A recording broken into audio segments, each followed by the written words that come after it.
So is it appropriate to start with confessions? Sure, go for it. Okay, first confession, I'm an engineer.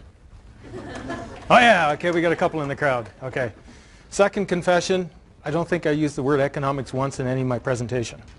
Is that okay? Is that okay? And now my third most embarrassing confession. So I'm a UW alumni. I did mechanical engineering here. I did actually 3 degrees here, maybe too many.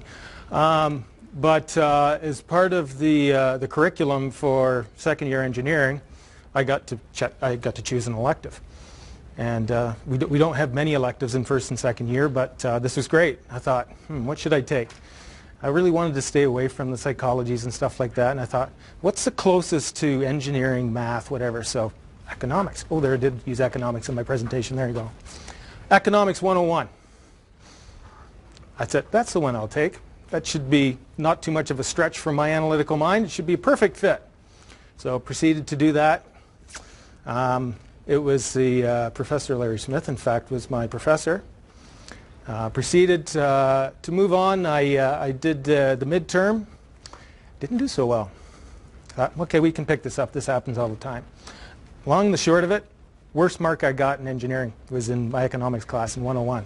So not to be beaten, and it wasn't anything to do with the professor. It was all about the student, I can assure you. So I said, that's it. Okay, I'm not going to be beaten in this, so I said, I'm going to take economics the next time around when I have my next elective. And I thought I was taking economics 102, but I ended up taking economics 201, which is a little bit harder. Second worst mark I got in my engineering curriculum. So anyways, that's the extent of my economics degree.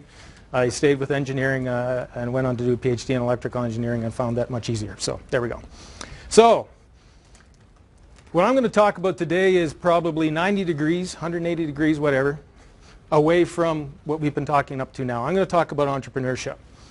And the reason I want to talk about entrepreneurship because it's been a big part of my life. And with the way the world is evolving, I think it can be a big part of everyone's life. And so what I want to do is talk a little bit about entrepreneurship. I want to talk to you a little bit about what's going on here in Waterloo Region. Because you are sitting in probably the best place to start a company in Canada, second best place in North America. A little bit biased, understand that. But there's lots going on here, and I'm going to tell you why you should look at entrepreneurship. So what I want to do is want to leave you with is at least a little bit of a taste or a little bit of a tease, if you will, on what the opportunities are around entrepreneurship in this region. And there's, believe me, there's lots going on. So in terms of my background, so I'm an engineer. When I graduated, I went on to work for a large company, a large military contractor in their advanced products group. Got to develop some cool products, work on some cool projects, but completely frustrated by the pace of which that company moved. Everything had to be approved, and it went through 7 different approval levels, and it was exacerbating. And I'm a bit of a type A personality, so that kind of started to get to me. One thing that always intrigued me about the region, and being a University of Waterloo graduate especially, was the concept of taking technology from the university and spinning it out into a company. That was always an interest of mine. So not long after deciding that the big company environment wasn't for me, I came back to the region, to Waterloo Region, worked with a couple of my PhD supervisors, and we spun out a couple of companies around technology that they developed. And I did that 3 or 4 times. I worked with a company out east that did the same thing. I had a startup of my own based on technology that was based out of the university. I worked with a company out of the US that was doing that sort of thing. And it got ingrained in my blood. It was something that I really enjoyed it and really quite liked because of the pace of it, because of the variety of it, and everything that goes along with it. And you really needed that broad base of experience and able to do these sorts of things, because when you're in your own company or a startup, you're everything from sometimes you're the CEO, sometimes you're the CTO, sometimes you're the person that gets to change the toilet paper roll in the washer, and everything in between. So now I'm working for an organization called Communitech. And how many have heard Communitech before? Excellent, excellent. So long and the short of it, Communitech is an enabling organization. We work with high-tech companies in the region, And our vision or our mission is to help companies start, grow, and succeed. So I'm going to tell you a little bit about, the journey. I'm going to tell you a little bit about what's offered here and what's possible, and we'll take it from there. Of course, if technology works. Okay, so Waterloo Region. This is maybe the last question I'll ask. How many are from around Waterloo Region or have been around for the last few years? Okay, so you know a little bit about what's going on here. So I don't need to tell you in terms of the strength and the horsepower of the academic institutions that are here. Obviously, lots of students. The cooperative education system has been fantastic. Lots of research institutes, CG, Perimeter Institute, etc. And what we've got here is some very bright minds leading world-renowned institutions. And many believe that a key element of why Waterloo Region is such a hotbed for startups and for innovation is the intellectual property policy with the University of Waterloo, being that the inventor owns whatever they invent, which is fairly unique. That doesn't happen everywhere. But that has been the way it has been with University of Waterloo right from the start. But in addition to that, I mean, we've got Wilfrid Laurier University, we've got Conestoga College. We've got a real strong base, and of course I'm going to talk a lot about the ecosystem around Waterloo Region, and the ecosystem needs to be seeded with strong academic capability. So we've got great opportunity there, and it's a great place to start.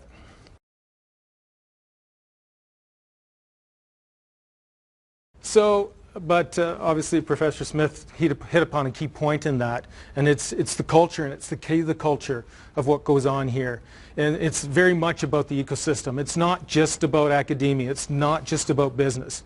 It's about bringing those things together. It's about realizing the value of education, whether it be research or the talent that the universities create. That's you folks, by the way. It's that spirit of entrepreneurship. It's that willingness to collaborate. It's that willingness to go out and try something new and something a little bit risky. And it's about bringing those things together in a meaningful fashion. Any one of those existing independently will have a certain level of success or impact, but I think what happens here very well is the fact that all these things come together in a very synergistic way, and it creates a very fertile ecosystem. So obviously that's RIM, now Blackberry, and OpenText. Blackberry is Canada's largest tech company. OpenText, Canada's largest software company. Started here, most importantly, in my opinion, is they stayed here. Why did they stay here? They stayed here because the ecosystem offered them what they needed in order to grow their companies, and it still does. And in light of everything that's happening with BlackBerry these days, they're still here, they're still focused here because they have something here that they need. And it's multifaceted and absolutely imperative. But the other part of it is, the ecosystem is more than just BlackBerry, and it's more than just OpenText. It's Christie, it's ComDev, it's Desire to Learn, it's Teledyne DALSA. And it's sort of some new players in the region too. There's Google, there's Intel. These are companies. I mean, these are brand name companies. They either have chosen to stay here or have chosen to set up shop here. And again, it's a fascinating thing. And I think Waterloo Region, again, is one of those unique ecosystems that attracts these kinds of large tech players and gives them enough of a value proposition that they choose to stay here. And again, talent is probably top of their list, is one of the reasons that they're here. But they also see that if you look around the ecosystem and everything and how it gels and how it works together is very important to them to help them build their companies. So, enter Communitech. So Communitech started in and around 1997, I think it was, so we're 16, 17 years old. And the organization was actually formed as a peer group. So some of the individuals listed on that slide, they found great value out of coming together on a regular basis and just talking about their challenges, their problems, their successes, things of that sort. And they knew that Waterloo Region had lots to offer, and they knew that, well, they had businesses to run. So what could they do? So this group of people came together and said, let's start an organization that represents the interests of the tech community in Waterloo Region and help solidify and continue to build this ecosystem. And so, again, 16, 17 years ago, that's what happened. And the mission was, okay, things we hear all the time from our companies, and it doesn't matter if they're startups, medium-sized or large organizations, is we need talent and we need capital. And so with those were the marching orders for the organization. But then you have to bring, government into it. You have to have better support for the companies. And so Communitech took on that role very early on to be that connector and that catalyzer for the region to do everything that they can to help companies start, grow, and succeed. And started way back when, probably about 2 or 3 people. My favorite story about Communitech when it started is they were so poor. Thank you. How poor were they? They were so poor that they sent people to other people's events to steal the pens so they had things to write with when they came back. So I don't know if that's true or not, but I like it. It's a great story. But now we're an organization that's about 85, 90 people strong. We lead and we steward a number of large projects. We work with small, medium, and large organizations, everything from startup ABC with 1 employee all the way up to OpenText and Blackberry and everything in between. Because it's important to work with the continuum. It's important to take the startups and make them big, medium-sized organizations, and take medium-sized organizations and help them become large organizations. And that's something I think we do particularly well. And over the course of those 16 years, 17 years, now we've got the essence, of a stronger ecosystem. And the Communitech Hub is one of the elements as an element of that ecosystem. How many have been to the Communitech Hub? Downtown Kitchener at the Tannery? Okay. I think a class assignment is everybody must come and check out the Communitech Hub. And if you don't, you don't graduate. I don't have any power over that, but maybe somebody else does. So, yes. Come and see you. Absolutely. Absolutely. Happy to give you a tour of what goes on there. But what you'll find is the Communitech Hub, the 3 academic institutions, all represented there. And what I mean by that is they have students on the ground working at the hub. But then we have Blackberry working there. We have OpenText with people there. We have Google. So the Communitech Hub is one of 7 Google Tech centers in North America and the only one in Canada. Why did they choose to do that? Because we're the center of the universe when it comes to startups. Simple as that. And they recognize it, and they're tapping into it. But you can see, and I won't go through every element of the puzzle here, but you can see that it's multifaceted. And the idea being here, any one of these entities operating on their own would have a certain level of effectiveness, but working together, they have a much higher and much more impact. And so, and if you look at all these things, we got everything from seed accelerators to incubators to Canadian Tire. We've got Canadian Tire. We've got 10 people from Canadian Tire working at the hub. And the reason that they're working at the hub is because they want innovation. They realize they cannot get the innovation that they need back in their home office in Toronto. And it's a completely different culture working in the hub. And one of the examples that's often quoted with Kodak, and I think the CEO of Kodak was once quoted as saying, is I have a very difficult time spurring innovation within my organization. When I go to my R&D group and say create something innovative, they create another camera. And that's the problem.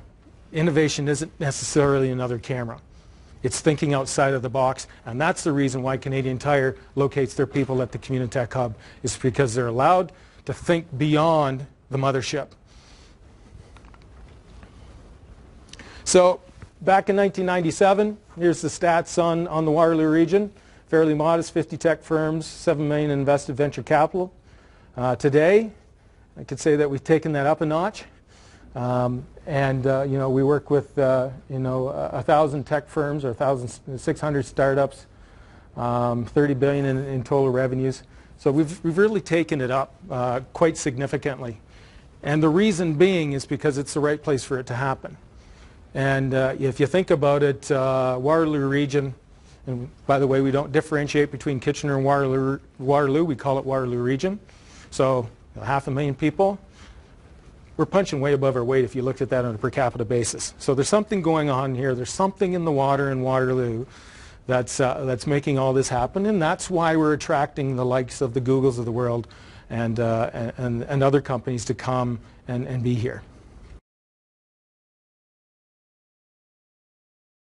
So, how did Google come to Waterloo Region? Anybody know the story? Yes, exactly. There was a company called Wireless that they purchased, they acquired, and like Steve Woods said, and Steve Woods is, I think he's a Queen's University grad, boo. But anyways, spent some time in the Valley, and then was hired by Google. He did a couple startups, and he came back here, and sort of that's his impression. He says, you know, there's something going on here. We're not sure what it is, but there's something going on here. So then they knew they had to stay. And now, if you look at Google, they are they're in our building in the tannery. I think they've got 300 employees right now. I'm not sure if this is confidential or not, so you didn't hear it from me. But they're taking more space, and they're probably going to grow their workforce to over 1,200 in Waterloo Region. So they're making a commitment, they're making an investment to stay here. And you know, the Google folks tend to be fairly smart, so they know what's going on, and there's a reason for this. And now, you know, that's why the Facebooks are coming to town, and that's why the Squares are coming to town, and that's why people don't want to leave town. Because all of a sudden, every time you add another element to this ecosystem, it's value add. You can extract value to that, but the way an ecosystem works, you've got to give value back as well. So we're very proud as a region of 500,000 people to be attracting brands like this. Canadians need to know that they're smarter than they think. We don't think big enough. We always think that we're way too modest in what we do. But we see that attitude is changing, and a new kind of entrepreneur is emerging. And so those two gentlemen, Mike McCauley from BufferBox. BufferBox was acquired a couple years ago by Google as a startup. And what's that? And it was shut down last month. That's exactly true. But you know what's going to happen is Mike McCauley is going to start another company. He's going to be a serial entrepreneur, and he's going to build it here in Waterloo Region.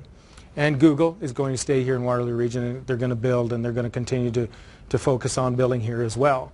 But the idea being that, again, these are great stories, and the fact that we can create these stories and help to create this impact is fantastic.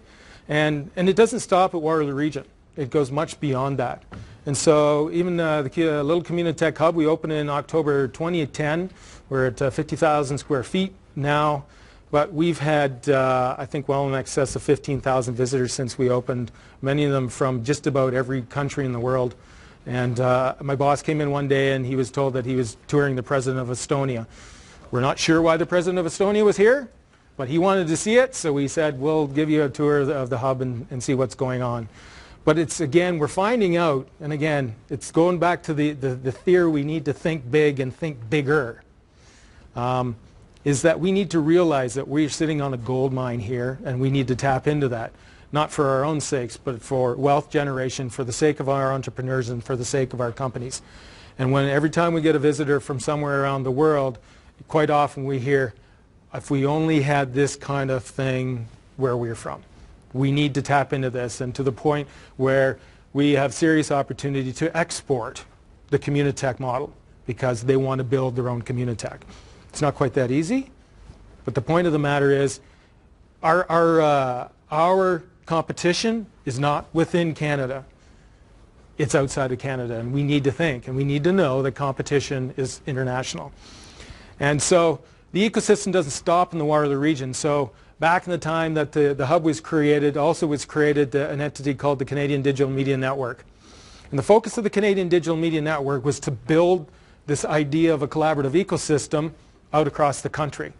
So we set out to find like-minded organizations like Communitech, where we could tap into what they do and leverage their capability for the good of our companies. So we have in Vancouver, we have an organization that we've tapped into called Wavefront, very strong in wireless. So if we have a company that needs to tap into a certain capability, a certain infrastructure in wireless that we don't possess, we send them out to Vancouver, and Vancouver welcomes them with open arms to help them out. Very much the rising tide raises all ships kind of mentality. And again, it's Canada versus the world. It's not Ontario versus Alberta versus whatever. It's all about taking on the world in international competition. We are dreaming big, and so Startup Genome, so that's a project that rates sort of the communities in the world in terms of their ability to support and grow startups. This is the top 20 list, and you can see that there's 3 Canadian cities on the top 20 list. But obviously Waterloo sticks out, and the reason it sticks out is because it's 500,000 people. I mean, all these other centers are well beyond that. It's almost to the point, and I've seen it before, where if Waterloo's listed in an international list, they got to put Canada in brackets after it because nobody has any idea where Waterloo is, right? Well, that's got to be in the United States. It's got to be. It's got to be in the UK. No, it's in Canada, right? Australia. Well, there's one in Australia too, but this is Waterloo, Ontario, I promise you. So again, punching above our weight. Talking about a company called Ophthalmic Labs, and they came through the Velocity program. Everybody heard of Velocity? Okay, so they're the University of Waterloo incubator program, if you will. There's an on-campus component to it, and then they've set up what's called the Velocity Garage in the Communitech Hub, so they're part of our little ecosystem there. Ophthalmic Labs is a company that's come out of there. They've created a band that you put on your arm, and that band measures where your tendons and your muscles work and translate that into computer commands and controls. And what you saw in the video is flying another Waterloo innovation from Arion Labs, the quadricopter, and so they were flying that with the Mayo band. And there's a great example. They came through the ecosystem at the hub through the Velocity Garage. They raised somewhere around $14 to $15 million in venture capital. Now they have their own space in downtown Kitchener. And again, it's an interesting economic development play. And again, it shows how the region grows, is that once they had a taste of what was going on in Waterloo Region, they knew as they wanted to grow their company, they didn't want to go too far. It was the bird out of the nest, but not out of the tree. And so they've located and taken some derelict space downtown, transformed it, which is now the new home of Ophthalmic Labs. And they're doing some fantastic thing. And I think they, if I remember correctly, they're rated among one of the top startups in the world. And so everybody's watching Ophthalmic Labs, and it's a homegrown story.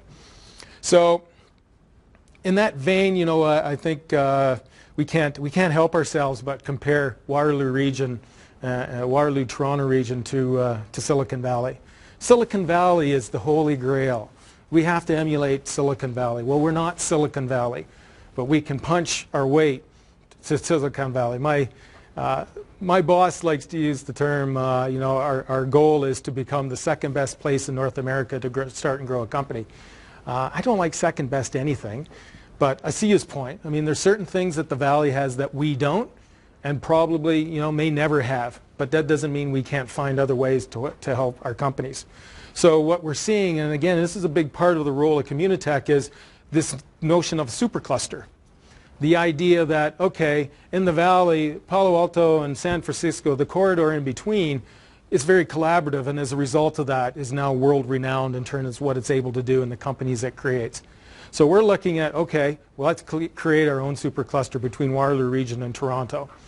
And the story, our Premier Wynne was in town, I think it was yesterday, announcing, or was it the day before, announcing that there would be more GO train service between Waterloo Region and Toronto.